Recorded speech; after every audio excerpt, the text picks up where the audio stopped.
بسم اللہ الرحمن الرحیم وَلَقَدْ يَسَّرْنَا الْقُرْآنَ لِلذِّكْرِ فَهَلْ مِن مُّدَّكِرٍ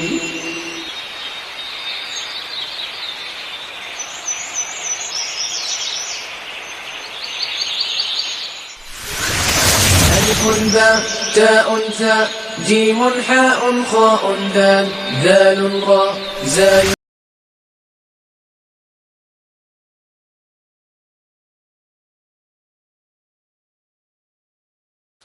اور یہ ہمیشہ یاد رکھنا ہے کہ نصیحت احکامات سے حاصل نہیں کی جاتی، نصیحت تو واقعات سے حاصل کی جاتی ہے. اور اسی لیے سورۃ القمر میں جو بار بار کہا گیا کہ ہم نے نصیحت حاصل کرنے کے لیے قرآن کو آسان بنا دیا.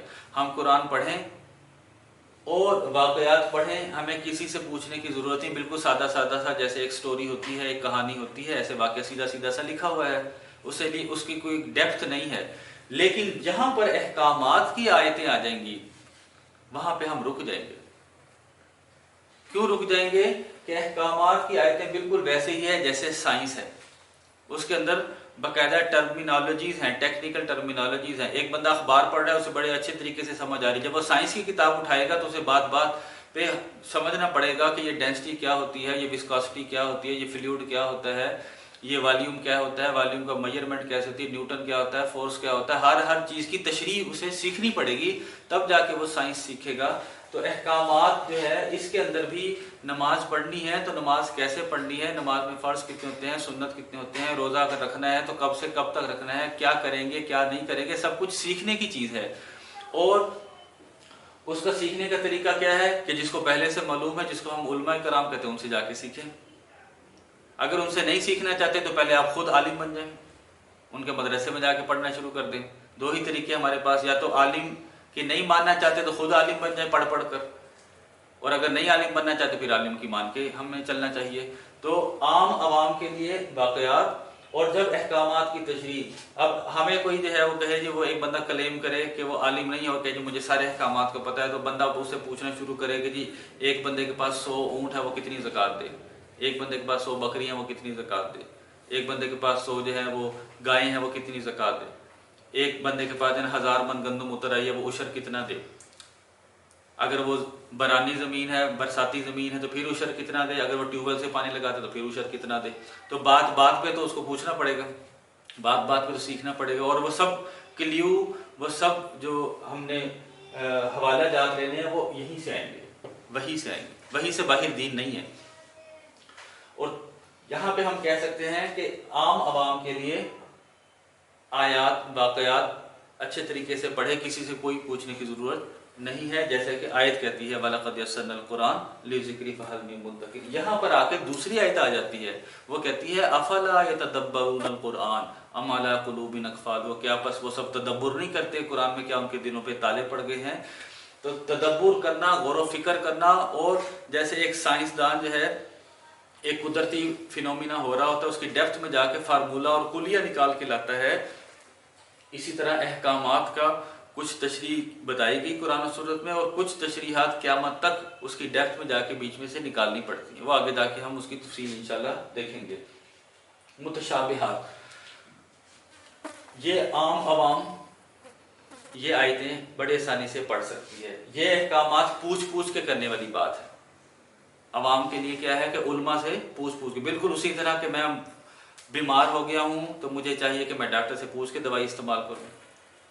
میرے گھر کی مرمت کا کام ہے، مجھے چاہیے کہ خود کرنے کی بجائے میں کسی مستری مزدور کو لے آؤں جو اس کا ٹیکنیکل، اس کو ایکسپرٹیز ہے جس کو. اگر میں خود کروں گا تو ظاہر الٹا خراب کر دوں گا. بالکل اسی طرح اگر مجھے دینی طور پر کوئی مسئلے مسائل ہیں تو اس کا حل کون بتائے گا؟ نہ ڈاکٹر بتائے گا، نہ انجینئر بتائے گا، وہ تو عالم بتائے گا جس کا ٹیکنیکل اس کا شعبہ ہے، اس کا جس نے اس کام کو باقاعدہ پوری عمر لگا کر سیکھا ہے. تیسرا آ جاتا ہے متشابہات. متشابہات کا اسی 7 نمبر آیت میں اللہ تعالیٰ نے کہا کہ اس کا علم تو خود اللہ نے اتارا ہی نہیں، اس کا علم تو خود اللہ نے اتارا ہی نہیں. ہمیں تو صرف یہ کہا گیا ہے کہ آمنا بہ کل من عند ربنا، کہ ہم ایمان لائے سب ہمارے رب کی طرف سے ہے. تو اب ہم یہاں پر کچھ ایگزامپلس دیکھتے ہیں متشابہات کی کہ کون سی وہ آیتیں جس کا علم اللہ نے اتارا ہی نہیں، لیکن پھر بھی قرآن مجید میں ذکر ہے. ایسا نہ ہو کہ خدا نہ خواستہ ہم تحقیقی کام کرتے کرتے متشابہات میں گھس جائیں اور پھر وہی آیت ہمارے اوپر خود نعوذ باللہ پڑ جائے کہ ان کے دلوں میں کجی ہوتی ہے اور متشابہہ کی تعویل کے چکر میں وہ گمراہ ہو جاتے ہیں. سب سے بڑا متشابہہ جو ہے وہ خود اللہ تعالیٰ کی ذات.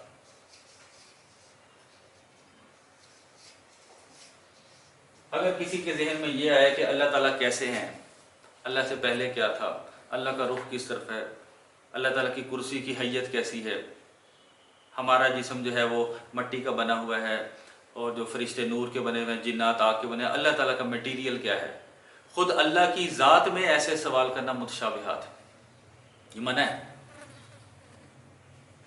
خود اللہ تعالیٰ کی ذات میں ایسے سوالات کرنا. اور یہ جب ہلاکو خان اور چنگیز خان نے حملے کیے اس وقت کے لوگ اسی ٹاپک پہ بات کر رہے تھے کہ اللہ ہمیں نظر کیوں نہیں آتا، اللہ کا رخ کس طرف ہے، اور اس طرح کے مختلف سوالات. اللہ سے پہلے کیا تھا.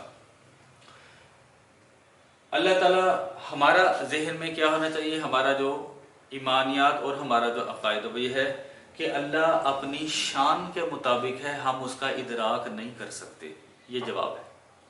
اللہ اپنی شان کے مطابق ہیں، ہم اس کا ادراک نہیں کر سکتے. ہماری عقل چھوٹی ہے، اللہ تعالیٰ بہت بڑے ہیں، اور اس کی ٹو میں جانا ہمارے لیے منع ہے. یہ متشابہات ہے. اس کے بعد حروف مقطعات، الف لام میم ہا میم عین سین قاف کاف ہا یا عین صاد، اس طرح کے جو حروف مقطعات صورتوں کے شروع میں لکھے تھے. الف لام میم کا مطلب کیا ہے جی نہیں پتہ، متشابہات ہے، اللہ نے اتارا ہی متشابہات ہے. نہ اس کی ٹو میں جانے کی ہمیں ترجمہ کرنے کی ضرورت ہے. متشابہات ہے، اللہ نے ہمیں منع کیا ہے. اسی طرح روح، وَيَسْأَلُونَكَ عَنِ الرُّوحِ، وہ آپ سے روح کے بارے میں سوال پوچھتے ہیں. یہ جو جن کے دلوں میں کجی ہوتی ہے نا عیسائی یہودی، وہ آ کے اس طرح کے سوال پوچھتے تھے. وَيَسْأَلُونَكَ عَنِ الرُّوحِ، وہ آپ سے روح کے بارے میں سوال پوچھتے ہیں. قُلِ الرُّوحُ مِنْ أَمْرِ رَبِّي، آپ کہتے ہیں کہ روح میرے رب کا حکم ہے. وَمَا أُوتِيتُم مِنَ الْعِلْمِ إِلَّا قَلِيلًا، تمہیں علم نہیں دیا گیا اس کا مگر تھوڑا سا دیا گیا. اللہ نے اس کا علم اتارا ہی نہیں. اب بندہ یہ سوال پوچھے جی میری روح میں، مرد کی روح میں عورت کی روح میں کیا فرق ہوتا ہے؟ ایک بچہ جب چھوٹے سے بڑا ہوتا ہے اس کا جسم سے چھوٹے سے بڑا ہو رہا ہوتا ہے، کیا اس کی روح بھی چھوٹے سے بڑی ہو رہی ہوتی ہے؟ انسان کی روح میں اور جانور کی روح میں کیا فرق ہوتا ہے؟ ہماری روح تو عیسیٰ علیہ السلام نکالتے ہیں، تو جانور کی روح کون نکالتا ہے؟ تو اس طرح کے سارے سوال فضول، یہ سب متشابہات ہیں. ہمیں اس کی ٹو میں نہیں جانا، یہ سارا وقت کا ضیاع ہے. اور خود اللہ ہی نے ہمیں سورہ آل عمران کی 7 نمبر آیت میں متشابہات سے منع کیا ہوا. اسی طرح تقدیر کا موضوع،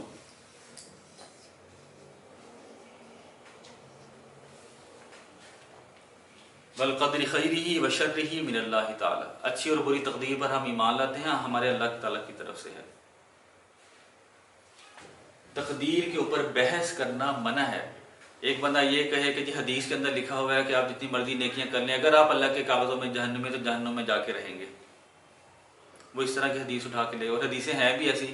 لیکن ہم یہ کہیں گے کہ ان اللہ لا یظلم مثقال ذرہ، اللہ ذرے برابر بھی جو ہے وہ ظلم نہیں کرتا. ولکن الناس انفسهم یظلمون، لیکن لوگ اپنے اوپر خود ظلم کرتے ہیں. متشابہ آیت کو چھوڑ دیں گے، متشابہ حدیث کو چھوڑ دیں گے اور کہیں گے جو واضح ہے اس کے مطابق جو ہے وہ اللہ تعالیٰ کسی پہ ظلم کرنے والے نہیں، ہمارے ذمہ صرف عمل کرنا ہے، نتیجہ اللہ کے ہاتھ. تقدیر کے اوپر جب ایک بندہ اس دنیا میں آتا ہے تو حدیث یہ کہتی ہے 3 چیزیں سٹیمپ ہو جاتی ہیں اس کے دنیا میں آنے سے پہلے، کہ وہ نیک بخت ہے کہ بدبخت ہے، جنتی ہے کہ دوزخی ہے، اور اس کی عمر کتنی ہوگی، اس کی ایکسپائری ڈیٹ بھی پہلے سے لکھ دی جاتی ہے، اور تیسری چیز کہ یہ رزق کتنا کھائے گا. یہ 3 چیزیں جو ہے ابھی اس دنیا میں آیا نہیں ہوتا، اس کے اندر روح پھونکی جاتی ہے، تو یہ 3 چیزیں اس کی لکھ دی جاتی ہیں، اور اسی کو تقدیر کہتے ہیں. اس کے اندر بحث کرنا، اس کی ڈیٹیل میں جانا، یہ ہمارے لیے کیا ہے؟ منع ہے. اور ہم دیکھتے ہیں ہماری یونیورسٹیز میں، ہمارے کالجز میں اسی تقدیر کو موضوع بنا کر ملحد قسم کے جو پروفیسر اسکالرز ہیں وہ لوگوں کو ڈی ٹریک کرنے کی کوشش کرتے ہیں. اسی آیت کے مصداق کہ دل میں اگر ٹیڑھا پن ہے یا کجی ہے تو وہ ادھر گھسے گا جہاں پہ منع کیا گیا. اسی طرح ہمیں 2 واقعات مشہور ملتے ہیں. اب شہید کی جو زندگی ہے، اللہ تعالیٰ کہتے ہیں شہید کو مردہ نہ کہو. قرآن مجید لکھا یا ایھا الذین آمنوا استعینوا بالصبر والصلاۃ ان اللہ مع الصابرین، اے لوگوں جو ایمان لائے ہو صبر سے نماز سے مدد حاصل کرو، اللہ ان اللہ مع الصابرین، اللہ صبر کرنے والوں کے ساتھ ہے۔ ولا تقولوا لمن یقتل فی سبیل اللہ اموات، جو اللہ کی راہ میں مر گئے ان کو مردہ نہ کہو، بل احیاء، بلکہ وہ زندہ ہیں، ولکن لا تشعرون، لیکن تم شعور نہیں رکھتے۔ اب اللہ تعالیٰ کہہ رہے ہیں زندہ ہے، لیکن بظاہر میرے سامنے وہ شہید ہو کے فوت ہو گیا، لیکن ہم کہیں گے اللہ نے اگر کہا ہے زندہ ہے تو وہ زندہ ہے، یہ کیا ہے؟ متشابہات، ہم اس کی ٹو میں نہیں جاتے۔ حدیث تو کہتی ہے ان کو رزق بھی دیا جاتا ہے مرنے کے بعد بھی، اور یقیناً دیا جاتا ہے، متشابہات ہے، ہم اس کا ادراک نہیں کر سکتے، تو ہم اپنے تئیں کیا کہیں گے کہ واللہ عالم، اللہ بہتر جانتے ہیں، اس کی ٹو میں جانے کی ضرورت ہمارے پاس نہیں ہے۔ اسی طرح دو واقعات جو آخری اس ٹاپک کا جو ہے نچوڑ ہے کہ موسیٰ علیہ السلام کی ملاقات ہوتی ہے خضر علیہ السلام کے ساتھ، موسیٰ علیہ السلام کی ملاقات ہوتی ہے خضر علیہ السلام کے ساتھ، اور ہمیں مشہور واقعہ پتہ ہے کہ خضر علیہ السلام جو ہیں وہ ایک کھیلتے ہوئے بچے کو بظاہر اس نے کچھ بھی نہیں کہ اسے مار دیتے ہیں، اسے قتل کر دیتے ہیں۔ اسی طرح جس کشتی والے نے ان سے کرایہ بھی نہیں لیا کہ یہ بزرگ لوگ ہیں، ان کی پھٹی کا پھٹا ایک کو کھیل دیا، اسے عیبدار بنا دیا۔ اسی طرح جن گاؤں والے نے ان کو کھانا نہ دیا، مفت کے اندر مزدوری کر کے ان کی دیوار جو گر رہی تھی اس کو سیدھا کر دیا۔ اب موسیٰ علیہ السلام وقت کے نبی ہونے کے باوجود یہ تینوں باتیں نہیں جانتے، وہ ان کو الٹا تنقید کریں کہ آپ نے ایسا کیوں کیا۔ وہ آگے سے کہتے ہیں، جب جدا ہونے لگتے ہیں، کہ وہ کہتے ہیں کہ مجھے اوپر سے اللہ نے کہا، اراد ربک، تیرے رب نے ارادہ کیا۔ تو اب یہاں سے معلوم یہ ہوا کہ ایسی بات جو خود اس وقت کے نبی کو معلوم نہیں تھی ایک دوسرے صاحب کو معلوم تھی۔ اس کا مطلب ہمارے دل میں یہ خیال ہے کہ وہ کون سا ایسا علم تھا جو نبی کے پاس نہیں تھا، اس بندے کے پاس تھا۔ کیا وہ علم ابھی بھی چل رہا ہے کہ نہیں چل رہا، یہ متشابہات، ہم نے اس کی ٹو میں نہیں جانا۔ اسی طرح سلیمان علیہ السلام کے دربار میں سب لوگ بیٹھے ہوئے ہیں، جنات بیٹھے ہوئے ہیں، اور سارے جو ہے وہ جانور پرندے جو ان کے دربار میں ہوتا تھا۔ ملکہ سبا نے آنا ہے میلوں دور سے، سینکڑوں میلوں دور سے آنا ہے، اور سینکڑوں من وزنی اس کا تخت ہے۔ یہ آواز لگاتے ہیں سلیمان علیہ السلام کو، کوئی ایسا بندہ ہے کہ ملکہ کے آنے سے پہلے اس کا تخت اٹھا کے لے آئے۔ قال عفریت من الجن انا آتیک بہ قبل ان تقوم من مقامک، بہت بڑے جن نے کہا کہ آپ اپنے مقام پہ جا کے واپس آئے تو میں لے آتا ہوں۔ انہوں نے کہا نہیں، اس سے بھی جلدی چاہیے۔ قال الذی عندہ علم من الکتاب انا آتیک بہ قبل ان یرتد الیک طرفک، میں لے آیا آنکھ جھپکے یہ آگے۔ ایک بہت بڑے جن کے پاس وہ طاقت نہیں تھی، وہ بھی اتنی دیر لگا رہا تھا کہ آپ اپنے حجرے میں جائیں واپس آئیں تو میں لے آؤں گا، اور ایک اہل کتاب آنکھ جھپکتے میں لے آیا، سینکڑوں میل دور سے سینکڑوں من وزنی تخت اٹھا کے لے آیا۔ اب بندہ یہ ٹو میں لگ جائے کہ اس کے پاس کون سا ایسا علم تھا کہ وہ جن سے بھی ذرا طاقتور تھا۔ وہی زبور جو ہے وہ سلیمان علیہ السلام پڑھتے تھے، وہی زبور وہ پڑھتا تھا۔ وہ اور کون سی کتاب تھی اس وقت؟ الہامی کتاب تو وہی تھی، اور وہ بھی اہل کتاب تھا۔ تو اس کی ٹو میں جانا یہ متشابہات، جہاں پہ جا کے ہماری عقل کی بس ہو جائے اور کوئی رستہ نہ ملے، اس وقت دو ہی طریقے ہیں، یا تو علماء کرام سے پوچھ لیں، یا تو وہ آپ کو گائیڈ کر دیں گے، یا وہ خود بتا دیں گے بھائی یہ متشابہات ہے، اس کی ٹو میں نہیں جانا۔ عین ممکن ہے کہ میں گھر میں بیٹھ کر ترجمہ تفسیر اس کی ڈیپتھ میں جانے کی کوشش کروں، اور میں ایسی چیزوں کے اندر گھس جاؤں جو کہ مجھے منع کی گئی ہیں، جیسے کہ کچھ ایگزامپل یہاں پر ہمیں بتائی گئی۔ ایسا نہ ہو کہ خدا نخواستہ جو ہے وہ حق کی تلاش میں جاتے جاتے ایک بندہ جو ہے وہ ڈی ٹریک ہو کے گمراہی میں چل جائے۔ حق کی تلاش ہمارے اوپر فرض ہے، لیکن کسی کی زیر نگرانی، جو پہلے سے حق پہ چل رہا ہے وہ ہمیں گائیڈ کرے۔ ایک بندہ اگر نئے سرے سے نئی تحقیق شروع کرے گا تو وہ ساری عمر تحقیق ہی کرتا رہے گا۔ جو پہلے سے تحقیق ہو چکی، پہلے سے سارے کام جو ہو چکے، جو پہلے سے لائٹ لے کے روشنی لے کے چل رہا ہے، اس کے پیچھے چلیں۔ اور کیسے چلیں؟ اندھا دھند نہیں چلیں، قرآن و سنت کی روشنی میں چلیں۔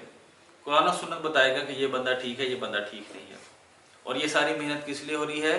کہ ہم قرآن و سنت سمجھ کے پڑھنے والے بن جائیں، اور ساتھ میں دین کی بنیادی معلومات ہمیں ہوں، تاکہ ہمیں پتہ لگ رہا ہو کہ یہ بندہ، اگر ایک بندہ آپ کو تقدیر کے موضوع پہ بحث کرتا سنائی دے رہا ہے تو آپ کو ذہن میں فوراً آنا چاہیے کہ بھئی یہ تو قرآن مجید میں منع کی گئی ہے اور یہ تقدیر کے موضوع پہ لگا، اس کا مطلب ہے یہ بندہ ٹھیک نہیں ہے، تو آپ اس کو چھوڑ دیں۔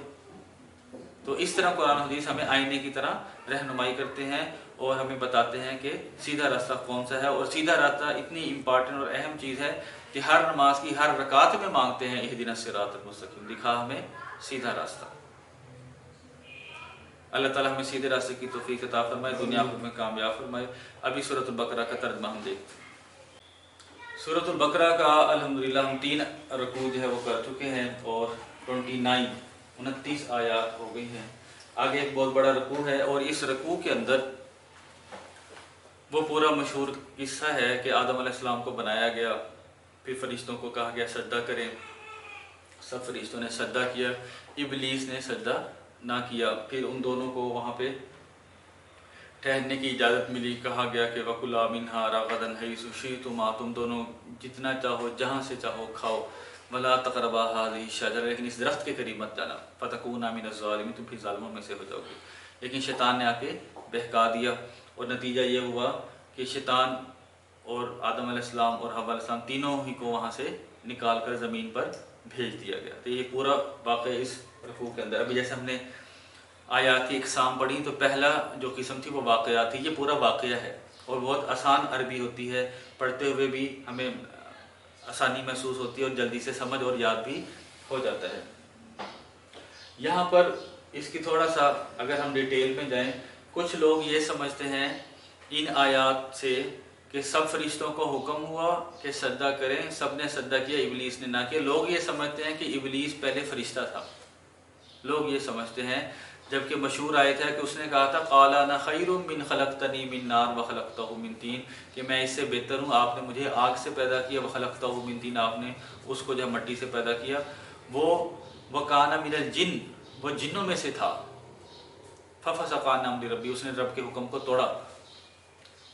قرآن مجید میں لکھا ہوا ہے دوسری جگہوں پر کہ وہ جن بھی تھا اور آگ سے پیدا ہوا تھا، تو وہ فرشتوں کے ساتھ اپنی عبادت کی وجہ سے رہتا تھا. ہمارے جد امجد، انسانوں کے جو جد امجد ہیں، جو پہلے انسان ہیں، ان کا نام کیا ہے؟ آدم علیہ السلام. ہم سے پہلے اس دنیا میں جو آبادی بستی تھی وہ جنات کی تھی. جنوں کا جو سب سے پہلا جن تھا جس سے سارے جنوں کی نسل چلی، اس کا نام تھا عزازیل. اس کا نام تھا عزازیل. عزازیل جو ہے اپنی عبادت کی بدولت اللہ تعالیٰ نے اس کو اعزاز دیا کہ وہ اس کو فرشتوں کے ساتھ مقام دیا اور ان کے ساتھ وہ رہتا تھا. اور اس کو ادراک تھا اس چیز کا کہ ایک وقت آئے گا کہ اللہ تعالیٰ اپنی خلافت کسی کو دیں گے تو وہ میں ہوں گا. لیکن اللہ تعالیٰ نے انتخاب کیا آدم علیہ السلام کا، تو اس حسد میں اور اس کو تکبر تھا کہ میں اس سے بہتر ہوں کہ اس کو کیسے مل گئی. آگ جو ہے وہ اوپر کو جاتی ہے، میں آگ سے بنا ہوں، مٹی پیروں کے نیچے روندی جاتی ہے، تو آگ بہتر ہے، اس وجہ سے نے کہا. اور عزازیل نیک تھا جب تک اس نے اللہ تعالیٰ کی نافرمانی نہیں کی. اس کے جو ڈیسینڈنٹ تھے، اس کے جو نیچے اولاد تھی، وہ بہت نافرمان تھے، وہ قتل و غارت کرتے تھے، خون ریزی کرتے تھے، لڑتے تھے، جھگڑتے تھے. یہی وجہ ہے کہ جب اللہ تعالیٰ نے فرشتوں سے پوچھا کہ میں ایک خلیفہ بنانے لگا ہوں زمین میں، تو فرشتوں نے کہا آپ ایسا کیوں بناتے ہیں جو وہاں پہ لڑائی جھگڑا کرے اور خون بہائے. ان کے ذہن میں تھا کہ یہ آدم بھی کوئی جن کی جیسی مخلوق ہوگی اور یہ بھی لڑائی جھگڑا کریں گے اور فساد کریں گے، ہم جو ہیں آپ کی تسبیح کرنے کے لیے. تو اس وقت اللہ تعالیٰ نے کہا جو میں جانتا ہوں تم نہیں جانتے. تو تقریباً کتابوں میں جو لکھا ہے تقریباً 2000 سال پہلے، آدم علیہ السلام سے 2000 سال پہلے ان کو تخلیق کیا گیا اور ان کی آبادی دنیا پر بستی تھی. اور پھر جب آدم علیہ السلام آئے تو پھر ان کو ویرانوں میں اور سمندروں کی طرف دھکیل دیا گیا اس وقت کے حساب سے. تو اب جنات بھی ہیں، سورہ جن ہے باقاعدہ 29ویں پارے میں، اس میں ڈیٹیل ہے. صحابی جن تھے جو حضور علیہ السلام پر پورا ایک گروپ تھا، وہ ایمان لے کر آیا تھا. تو جنات ابھی بھی چل رہے ہیں اور ساتھ میں جو ہے وہ آدم علیہ السلام کی جو اولاد ہے بنی آدم، وہ سب چل رہے ہیں. اور جنت اور دوزخ میں ان دونوں کا ہی جانا ہے. جن بھی جنت دوزخ میں جائیں گے، انسان بھی جنت دوزخ میں جائیں گے. اس کے علاوہ کوئی اور مخلوق ایسی نہیں ہے کہ جس کو جو ہے وہ جنت یا دوزخ میں وہ جائے. تو یہاں پر جو اس کی 2-3 آیات آج ہمارا سلیبس ہے.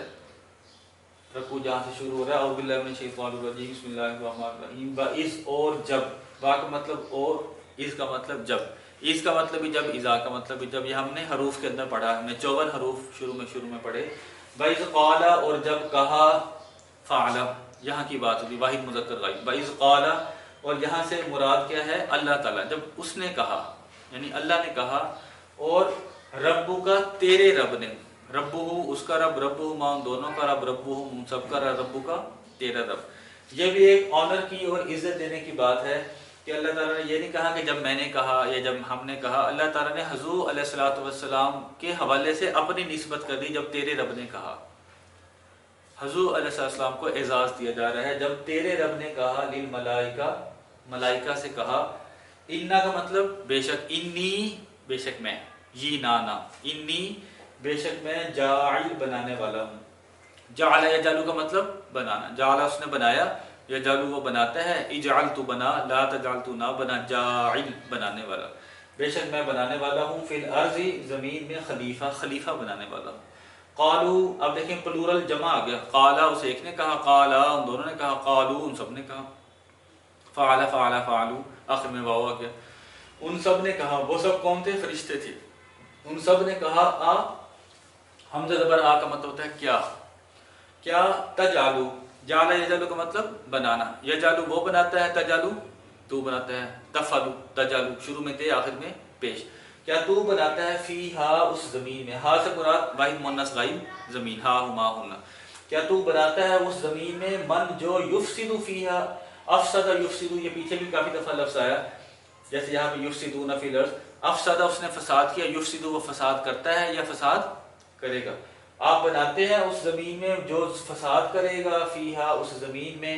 وَيَسْفِكُ الدِّمَاءَ، سفک کا یسفکو کا مطلب ہوتا ہے بہانا، ٹو بلیڈ، اور دم ہوتا ہے خون، اور جو خون بہائے گا یعنی قتل و غارت کرے گا. وَنَحْنُ نُسَبِّحُ، انا کا مطلب میں، نحن کا مطلب ہم. وَنَحْنُ نُسَبِّحُ، اور ہم تسبیح کرتے ہیں.